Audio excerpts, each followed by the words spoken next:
আসসালামু আলাইকুম ভিউয়ার্স, মাই কিচেনে সকলকে স্বাগত জানাই নতুন আরও এক রেসিপি দেখার জন্য। আমার আজকের রেসিপি থাকছে একদমই ইউনিক লোভনীয় স্বাদে দুধ সাপটা পিঠার রেসিপি। কোনো রকম ঝামেলা ছাড়াই ঝটপট অল্প সময়ের মধ্যেই এই পিঠাগুলো বানিয়ে নেওয়া যায়। চলো তাহলে সম্পূর্ণ রেসিপিটা প্রথম থেকে শেষ পর্যন্ত দেখে নিই, আশা করছি ভালো লাগবে। ভিডিও শুরুতেই বন্ধুদের কাছে ছোট্ট একটা রিকোয়েস্ট, একটা লাইক দিয়ে কন্টিনিউ ভিডিওটা দেখার চেষ্টা করবে। পিঠা তৈরি করার জন্য প্রথমেই ব্যাটারটা বানিয়ে নেব। তার জন্য মিক্সিং বোলের মধ্যে নিয়ে নিচ্ছি 1 কাপ পরিমাণ ময়দা। এখানে ময়দাটাকে আমি একটু চেলে ব্যবহার করছি, এতে করে ময়দার মধ্যে কোনো রকম লামস বা দলা ভাব থাকলে অথবা নোংরা থাকলে সেটা চালনির মধ্যে থেকে যাবে। ময়দাটা খুব ভালোভাবে চেলে নেবার পর স্বাদ মতো নুন দিয়ে দিলাম। তারপর একটা হ্যান্ড উইচ দিয়ে খুব ভালোভাবে নেড়েচেড়ে একটু মিশিয়ে নিচ্ছি।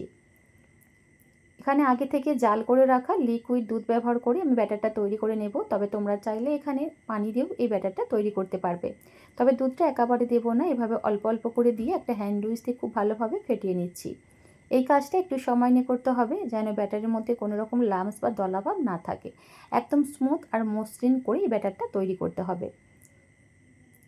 এই ব্যাটারের ঘনত্বটা খুব বেশি ঘনও হবে না, আবার অনেক বেশি পাতলা হবে না, একটা মিডিয়াম ঘনত্বের ব্যাটার তৈরি করতে হবে, ঠিক যেভাবে আমরা পাটিসাপটা পিঠার জন্য ব্যাটার তৈরি করি। এই পর্যায়ে দিয়ে দিচ্ছি 1 চা চামচ পরিমাণ পাউডার চিনি। আবারও খুব ভালোভাবে নেড়েচেড়ে একটু মিশিয়ে নিচ্ছি।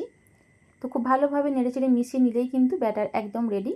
এবার এটাকে ঢাকা দিয়ে 5 মিনিটের মতো রেস্টে রেখে দেবো। ততক্ষণে চলো সাপটা পিঠার জন্য সবথেকে সহজ ও দারুণ মজার একটা পুর তৈরি করে নিই। পুর তৈরি করার জন্য মিক্সিং বোলের মধ্যে নিয়ে দিলাম 1 বাটি পরিমাণ ফ্রেশ নারকেল কোড়া। পুরের টেস্টটাকে বাড়ানোর জন্য দিয়ে দিলাম 10 টাকা দামের 1 প্যাকেট গুঁড়া দুধ। আর মিষ্টির জন্য দিয়ে দিচ্ছি 2 চা চামচ পরিমাণ পাউডার চিনি।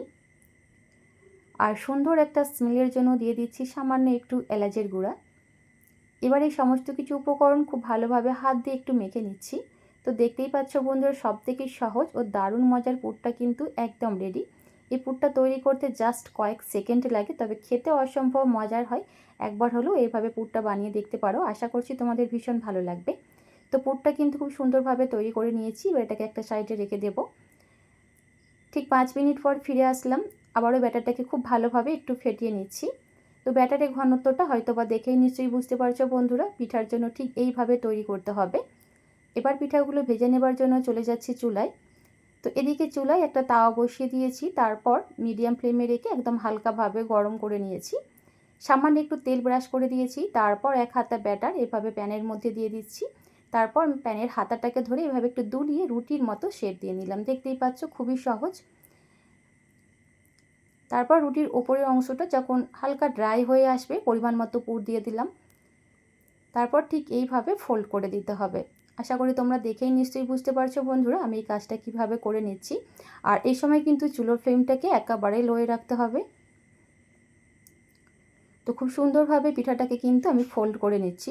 আর অবশ্যই যখন রুটির ওপরের অংশটা হালকা ড্রাই হয়ে যাবে সেই পর্যায়ে এই কাজটা করতে হবে, তাহলে দেখবে পিঠাটা খুব সুন্দরভাবে ফোল্ড হয়ে যাবে। তারপর পিঠার এপিট ওপিট জাস্ট কয়েক সেকেন্ডের মতো একটু নেড়েচেড়ে আমি ভেজে নিয়েছি। দেখতেই পাচ্ছ ঠিক এইভাবে পিঠাগুলো তৈরি করে নিতে হবে। তো একইভাবে সমস্ত পিঠাগুলোই কিন্তু আমি তৈরি করে নিয়েছি। তারপরে একটা প্লেটের মধ্যে উঠিয়ে নিচ্ছি। তো তৈরি হয়ে গেল আমাদের সাপটা পিঠা। দেখতেই পাচ্ছ, চাইলে তোমরা এই পিঠাগুলো কিন্তু এইভাবেও খেতে পারো, অসম্ভব মজার হয়, একদমই তুলার মতো নরম তুলতুলে। তবে যেহেতু আমি দুধ সাপটা পিঠা তৈরি করব, তার জন্য পিঠার জন্য আমি মালাইটা তৈরি করছি। তার জন্য চুলায় আবারও একটা প্যান বসিয়ে দিয়েছি আর দিয়ে দিলাম 2 চা চামচ পরিমাণ চিনি। 1 চা চামচ পরিমাণ পানি ব্যবহার করছি। চুলার ফ্লেমটাকে মিডিয়ামে রেখে চিনিটা ভালোভাবে মেল্ট হওয়া পর্যন্ত অপেক্ষা করব।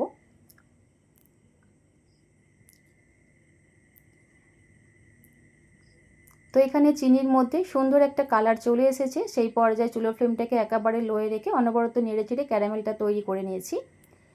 তারপর আমি সামান্য একটু দুধ ব্যবহার করলাম, সেটা খুব ভালোভাবে আগে নেড়েচেড়ে একটু মিশিয়ে নিচ্ছি।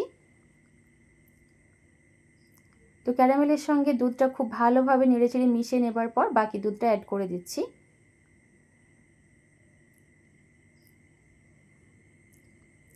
আবারও খুব ভালোভাবে একটু নেড়েচেড়ে মিশিয়ে নিলাম। দুধটা যখন হালকা গরম হয়ে যাবে সেই পর্যায়ে অ্যাড করে দিচ্ছি 10 টাকা দামের 1 প্যাকেট গুঁড়া দুধ।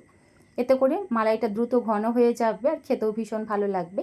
খুব বেশিক্ষণ জাল করার প্রয়োজন পড়বে না। গুঁড়া দুধটা দেওয়ার পর খুব ভালোভাবে নেড়েচেড়ে মিশিয়ে নিলাম। আর মিষ্টির জন্য দিয়ে দিচ্ছি 2 চা চামচ পরিমাণ চিনি, তবে মিষ্টির পরিমাণটা নিজেদের স্বাদ অনুযায়ী এখানে বাড়িয়ে কমিয়ে নিতে পারো। আর সুন্দর একটা ফ্লেভারের জন্য দিয়ে দিচ্ছি 2টা এলাচ। এলাচের মুখগুলো একটু ফাটিয়ে দিচ্ছি, এতে করে মালাইয়ের মধ্যে এলাচের ফ্লেভারটা খুব ভালোভাবে পাওয়া যাবে। খুব ভালোভাবে নেড়েচেড়ে মিশিয়ে নেবার পর মালাইটাকে আরও 2 থেকে 3 মিনিট সময় নিয়ে একটু ফুটিয়ে নিয়েছি। তো দেখতেই পাচ্ছ বন্ধুরা, এখানে মালাইটা কিন্তু আমি বেশ কিছুটা ঘন করে নিয়েছি। এবার এখানে দিয়ে দেব আগে থেকে তৈরি করে রাখা সাপটা পিঠা। তো এই পর্যায়ে কিন্তু চুলোর ফ্লেমটাকে আমি লোয়ে রেখেছি। তো সমস্ত পিঠাগুলো দেওয়ার পর আমি চুলোর ফ্লেমটাকে লো টু মিডিয়াম ফ্লেমে রেখে 2 থেকে 3 মিনিট সময় নিয়ে একটু ফুটিয়ে নেব। এতে করে পিঠাগুলো একদম নরম তুলতুলে হয়ে যাবে।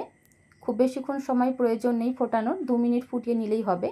তারপর ঢাকা দিয়ে আমি পিঠাটাকে জাস্ট 10 মিনিটের মতো রেস্টে রেখে দেব। ঠিক 10 মিনিট পর ফিরে আসলাম।